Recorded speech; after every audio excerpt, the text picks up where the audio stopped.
Welcome to our storytelling podcast. I'm John, and today we'll be sharing an incredible true story about a retired firefighter's unexpected discovery. Hi everyone, I'm Sarah.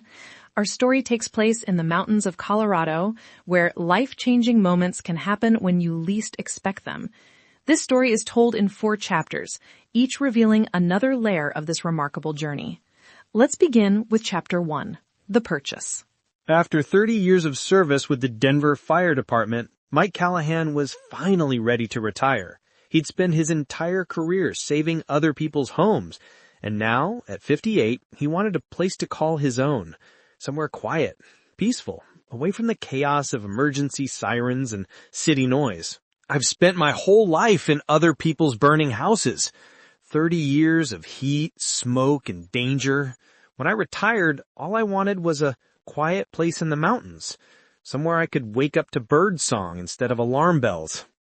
Mike had saved diligently through his career, but wasn't wealthy by any means. His pension was decent, but Colorado property prices had skyrocketed in recent years. I kept looking at these beautiful mountain properties online, most way out of my league. $500,000 vacation homes for tech executives and celebrities. Not exactly firefighter retirement material. But I was determined to find something.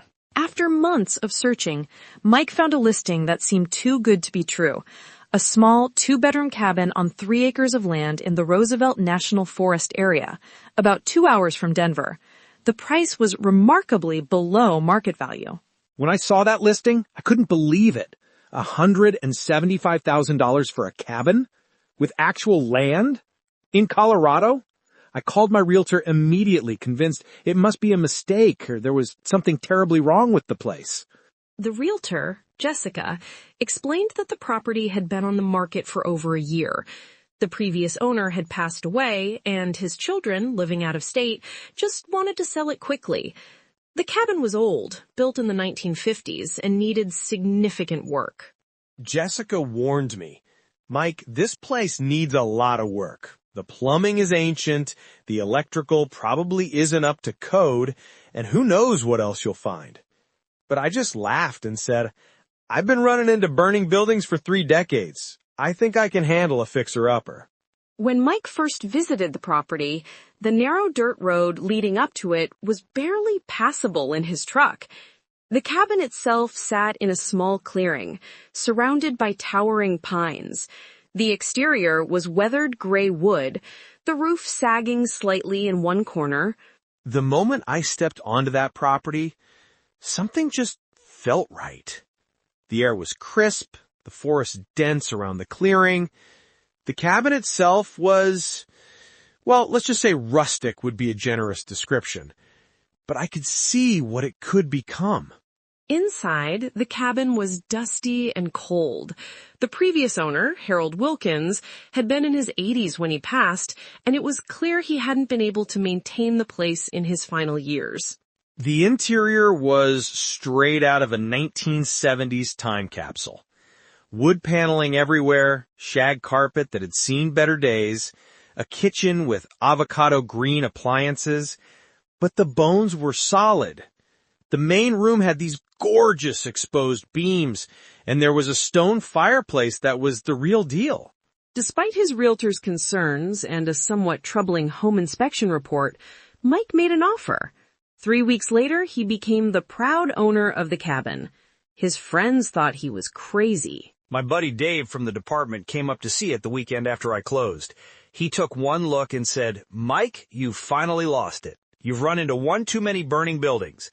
But I just saw potential where he saw problems. That brings us to Chapter 2, The Discovery. Mike spent the first month just cleaning, hauling away junk, and making basic repairs to make the cabin livable. I filled an entire dumpster with old furniture, magazines from the 60s, and what felt like 50 years of accumulated stuff. Harold had been quite the pack rat. I was sleeping on an air mattress, cooking on a camping stove, but I was happy. It was mine, and every nail I hammered made it more so. One rainy afternoon in late September, Mike decided to tackle the attic. The access was through a small hatch in the ceiling of the master bedroom closet, and he had been putting it off. That attic was the last frontier. I'd been avoiding it because, well, who knows what critters had made their home up there over the years. But that day, I finally grabbed my flashlight, put on a dust mask, and climbed up. The attic was low-ceilinged and dusty, with exposed insulation between the rafters. Mike had to crouch as he moved carefully across the joists, sweeping his flashlight around. It was hot up there, even with the rain outside. My flashlight beam caught cobwebs, mouse droppings, and more boxes. Always more boxes. I started checking them: Christmas decorations, old clothes, tax returns from the 1980s. Then I spotted something in the far corner, under the eaves. Wedged into the corner was an old metal trunk, covered in dust and what appeared to be a tarp. It was this old army footlocker, World War II vintage by the looks of it. Heavy, too. I had to drag it over to the hatch and practically wrestled it down the ladder. Nearly broke my neck in the process. Once he got the trunk down to the living room, Mike took a closer look. It was locked with a simple padlock that had rusted over time. A few minutes with a bolt cutter, and he was able to open it. I remember hesitating before I opened it. There's something about finding a locked container that makes you pause. What if it was something I didn't want to see? But curiosity got the better of me. I broke that lock and lifted the lid. Inside the trunk was a collection of items carefully wrapped in cloth and old newspapers. As Mike unwrapped them, he found himself looking at history. The first thing I unwrapped was a leather-bound journal.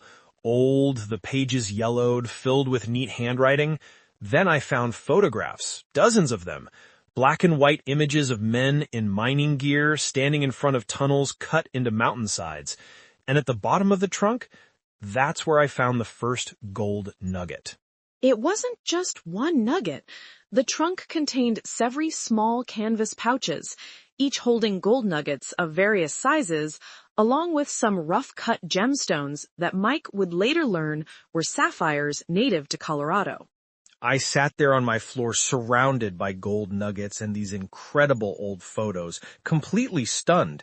The journal belonged to Harold's father, William Wilkins. He'd been a miner in these mountains in the 1930s and 40s. The journal detailed William's life as a prospector during the Great Depression. Unlike many who had failed to strike it rich in Colorado's gold rush, William had discovered a small but productive claim that had never been officially registered. According to the journal, William had been distrustful of banks after the Depression. He'd kept his discovery secret, telling only his son Harold about the claim location. There were maps in the journal, crude but detailed enough to identify a location about 5 miles from the cabin. That night, Mike couldn't sleep. He kept reading the journal, learning more about William Wilkins and his secret prosperity during a time when many Americans were suffering. I must have read that journal cover to cover 3 times. William had been smart. He sold small amounts of gold in different towns, never enough to draw attention. He wrote about how the government had prohibited private gold ownership in 1933, which made him even more secretive. This brings us to Chapter 3, the conflict. Mike now faced several dilemmas. What should he do with his discovery?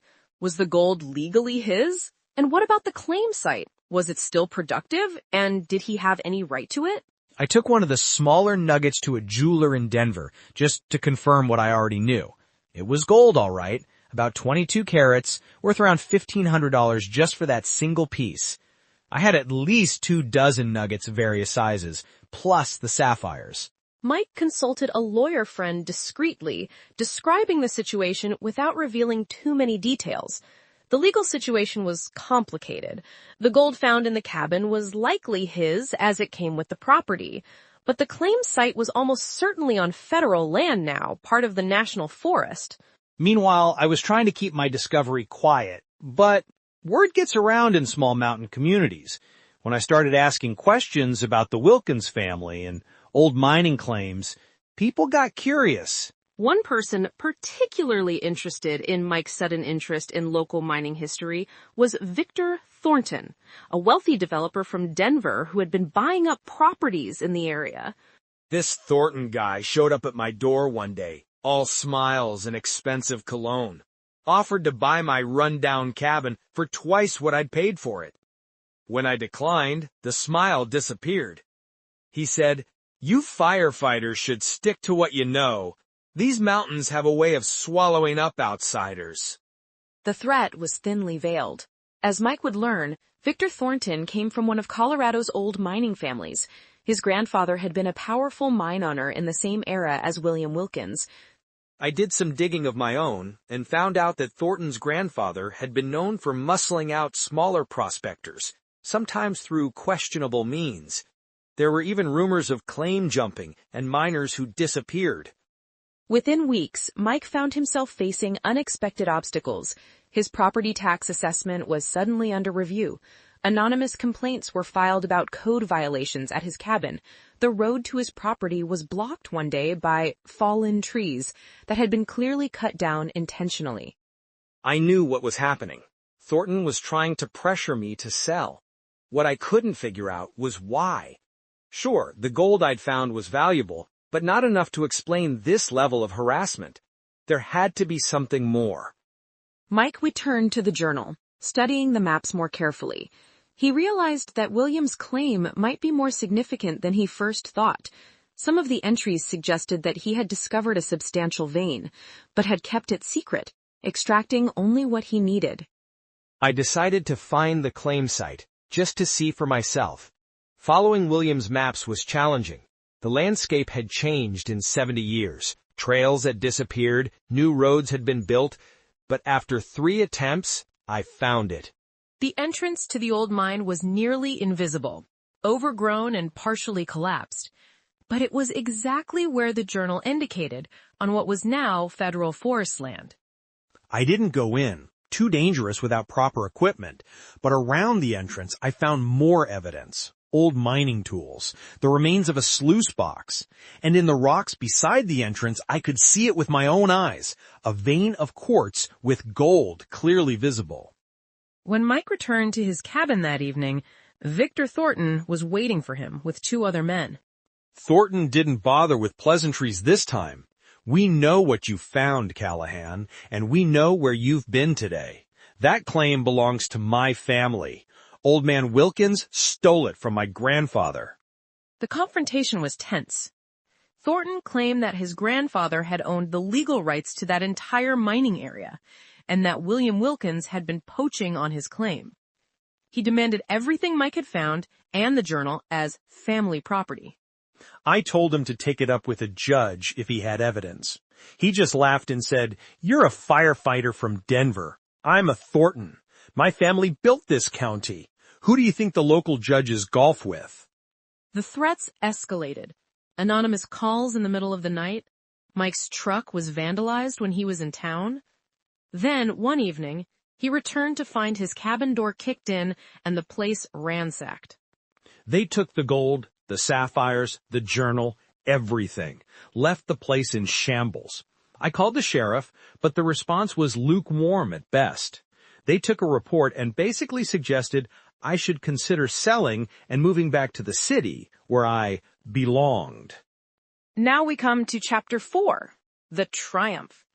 Mike was down, but not out. He had something the thieves didn't know about.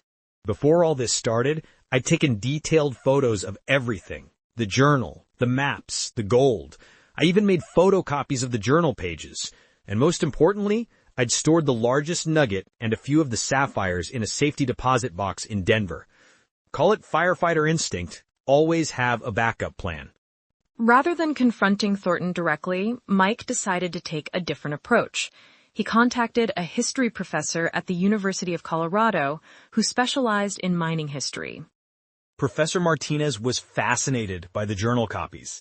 The detailed accounts of daily mining life during the Depression were historically significant, and William had meticulously documented his dispute with Thornton's grandfather, including how Thornton had falsified claim boundaries.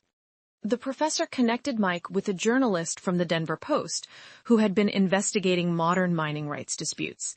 The story of a retired firefighter, a hidden treasure, and a wealthy developer's harassment tactics made for compelling reading. When that first article came out, things changed quickly. Suddenly, I wasn't just some outsider. I was a retired public servant being bullied by a wealthy developer. The local historical society got involved, arguing that the journal was an important historical document. The publicity brought unexpected allies. Other property owners in the area came forward with their own stories about pressure tactics from Thornton's development company. Environmental groups raised concerns about possible unauthorized mining activity in the national forest. The Forest Service launched an investigation into the claim site. They confirmed it was on federal land and found evidence of recent activity. Someone had been secretly mining there, and it wasn't me. The investigation revealed that Thornton's company had been extracting gold from the old claim site illegally, using the access point from a neighboring property he owned. The vein William had discovered decades ago was still productive and potentially worth millions. When the FBI got involved due to the theft and the illegal mining on federal land, Thornton's empire started to crumble. They executed search warrants on his offices and home. In Thornton's safe, they found William's journal and most of the stolen items from Mike's cabin. The evidence was overwhelming. The legal proceedings took almost 2 years. During that time, I kept working on my cabin, making it into the home I'd envisioned. The local community, which had been standoffish at first, embraced me. I was no longer the outsider. The court ordered the return of all stolen items to Mike. Additionally, because he was able to prove that the gold and journal had been found on his legally purchased property, his ownership was confirmed. The irony wasn't lost on me. If Thornton had just left me alone, he could have continued his illegal mining operation undetected. His greed and arrogance were his downfall. But the most significant turn came when further investigation into William's journal revealed something extraordinary. William had documented how Thornton's grandfather had systematically stolen claims from smaller miners through fraud and intimidation. In some cases, miners who resisted simply disappeared. The journal named names, gave dates, detailed locations. This evidence led to a class action lawsuit against the Thornton estate by descendants of the defrauded miners. Historical land records confirmed William's accounts. Victor Thornton faced not only criminal charges, but also civil liabilities that threatened his entire fortune. In a twist that still amazes me, the court awarded me a portion of the proceeds from the gold that had been illegally extracted from the claim site. William's careful documentation had not only validated his own claim, but provided justice for dozens of families whose ancestors had been wronged. The settlement made Mike a wealthy man, but more importantly, it restored a historical truth that had been buried for generations. I used some of the money to completely restore the cabin, but I kept its character intact. William would recognize it if he saw it today. I also established a scholarship fund for children of firefighters and first responders. The journal itself was eventually donated to the Colorado Historical Society, with copies provided to the descendants of miners mentioned in its pages. It has become a valuable resource for understanding the less documented side of Colorado's mining history. Sometimes I sit on my porch looking out at these mountains and think about William Wilkins, a man who found gold but valued his privacy and independence more than riches. I understand that now in a way I wouldn't have before. The mine itself was properly sealed and protected as a historical site. The land around Mike's cabin was placed in a conservation trust, ensuring it would remain undeveloped. People ask me if I regret buying that rundown cabin, given all the trouble that followed. Not for a second. I came looking for a quiet retirement and found something far more valuable than gold. I found purpose, community, and justice. Today, Mike serves on the County Historical Preservation Board and leads hiking tours of historical mining sites in the area. His knowledge of William's journal makes him uniquely qualified to tell the true story of the region's complex past. I often think about what makes something valuable. Is it the gold? The land? For me, it turned out to be the truth. William's truth, buried in that attic for decades. waiting for someone who would listen. Mike's story reminds us that history isn't just written by the winners. Sometimes it's preserved by those who carefully documented their struggles, hiding their words away until the right person came along to discover them. I may have been a city firefighter who didn't know the first thing about mining or mountain living when I arrived. But these mountains accepted me anyway, just as they accepted William all those years ago. Thank you for listening to this remarkable true story of discovery, conflict, and redemption in the Colorado mountains. I'm Sarah. And I'm John. Until next time, remember that sometimes the greatest treasures aren't what you find, but the truths they help reveal.